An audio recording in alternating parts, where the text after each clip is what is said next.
Media మిత్రులందరూ కూడా very good afternoon. ఈరోజు బీఆర్ఎస్ పార్టీ ఎక్స్ఎమ్మెల్యే మాజీ ఎంపీ బల్క సుమన్ పైన తను చేసిన అడ్డగోలుగా ఇష్టం వచ్చినట్టు మాట్లాడిన మాటలపైన పోలీస్ అధికారులు కేసు నమోదు చేసి అరెస్ట్ చేస్తే ఏదో ఉద్యమకారుని అరెస్ట్ చేసిండ్రు లేదా ప్రజల బాగు కోసము ప్రజల మేలు కోసము కొట్లాడితే అరెస్ట్ చేసినట్టు బీఆర్ఎస్ పార్టీ కవరింగ్ ఇచ్చి ఆ రకంగా బిల్డప్ కొడుతుంది. ఈరోజు నిజంగా బల్క సుమన్ని అసలు అరెస్ట్ చేయడానికి ముఖ్యమైన కారణము బల్క సుమన్ మాట్లాడిన మాటలేందో మనం ప్రెస్ మీట్లోకి వెళ్లే ముందు ఒకసారి ఆ వీడియో చూసి ఆయన మాట్లాడిన మాటలేందో వింటే మనకు అర్థమవుతుంది. మన ఏరియాలో అన్ని రైల్వే లైన్లు ఉన్నాయి. కోసిపారే రోజు ఓ ప్రోగ్రామ్ పెట్టి రైలు రోగాన్ని పెట్టి రైలు కోసిపారే సీరియస్ అంటే నేను అనే పాయింట్ ఏంటంటే మీరు సీరియస్ యాక్టివిటీ తీసుకుంటే తప్ప ప్రజలకి సంబంధించి ప్రజలు ప్రయాణించే రైలు పట్టాలని కోసిపడేయండి అని చెప్పి చాలా అవహేళనతోటి ఎగతాళితోటి నవ్వుకుంటా ఒక పైశాచిక ఆనందం పొందుతూ కోసిపడేసేయండి అని చెప్పి కార్యకర్తలకి పిలుపునిస్తుండు.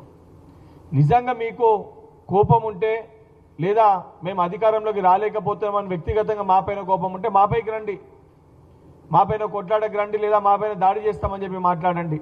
కానీ సామాన్యమైన ప్రజలు ఎస్సీ ఎస్టీ బీసీ మైనారిటీ బడుగు బలహీన వర్గాలు మధ్యతరగతి కుటుంబాలు ఈరోజు రైల్లో ప్రయాణిస్తారు.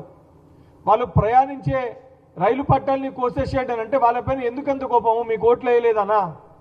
బీఆర్ఎస్ పార్టీకి వాళ్ళు ఓట్లు వేయకుండా బండకేసి కొట్టిరని చెప్పా? సామాన్యమైన ప్రజలు ప్రయాణించే రైలు పట్టాలని కోసేసేయండి అని చెప్పి మాట్లాడుతున్నాము.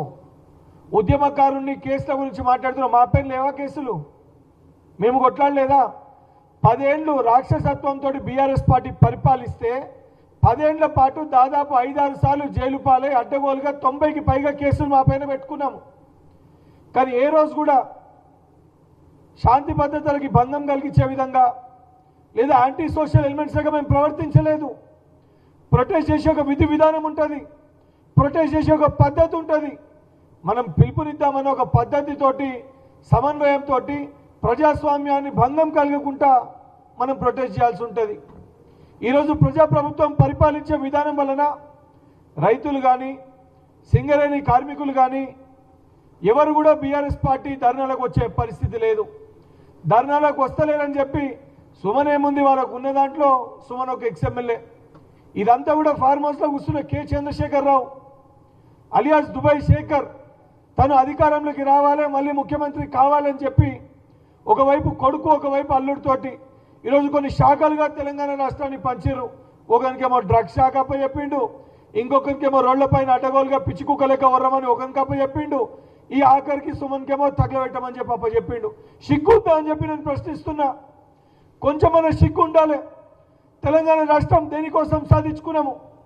సాధించుకున్న తెలంగాణ రాష్ట్రంలో 10 ఏళ్ళు రాబందులు లెక్క రాక్షసులు లెక్క అడ్డగోలుగా అవినీతి మీరు చేసిర్రు.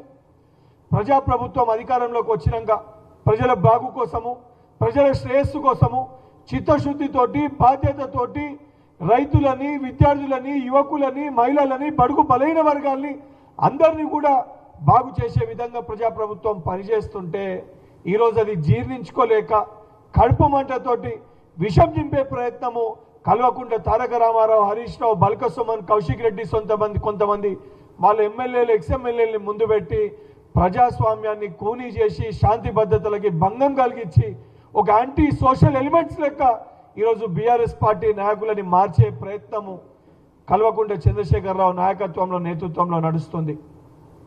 నిజంగా నేను బీఆర్ఎస్ పార్టీ నాయకులని ప్రశ్నిస్తున్నా.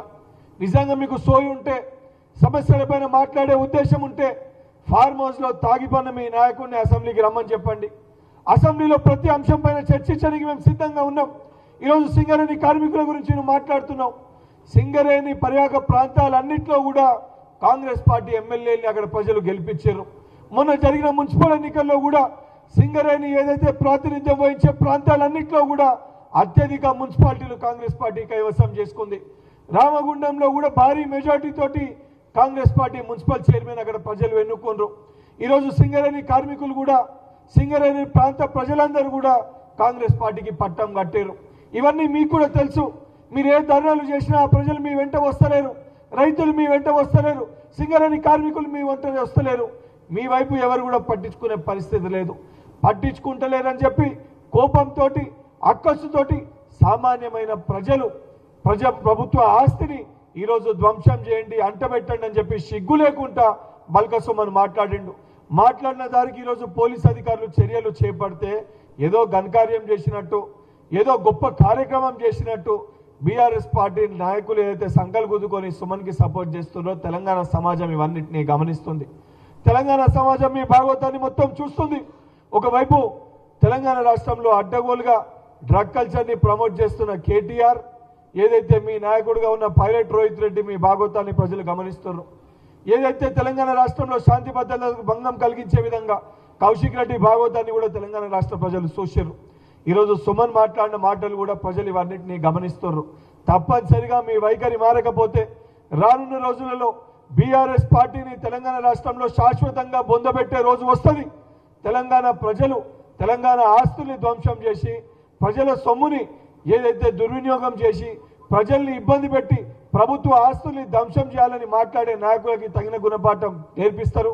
పోలీస్ శాఖ కూడా నేను విజ్ఞప్తి చేస్తున్నా, సుమన్ సొంటి వ్యక్తులకి కఠినమైన సెక్షన్లు పెట్టి, వాళ్ళపైన ఏదైతే పీడీ యాక్ట్ని పెట్టి ఇసొంటి మాటలు మాట్లాడితే తెలంగాణ రాష్ట్రంలో ప్రభుత్వం ఊరుకోదు, పోలీస్ శాఖ కూడా ఉపేక్షించదు అని సుమన్ కేసు ఒక ఎగ్జాంపుల్ లెక్క రేపొద్దున ఎవడన్నా ఈ రకంగా మాట్లాడాలంటే ఒంట్లో భయం పడే విధంగా, భయపడే విధంగా, భయం వచ్చే విధంగా పోలీస్ శాఖ చర్యలు చేపట్టాలని చెప్పి మీడియా ద్వారా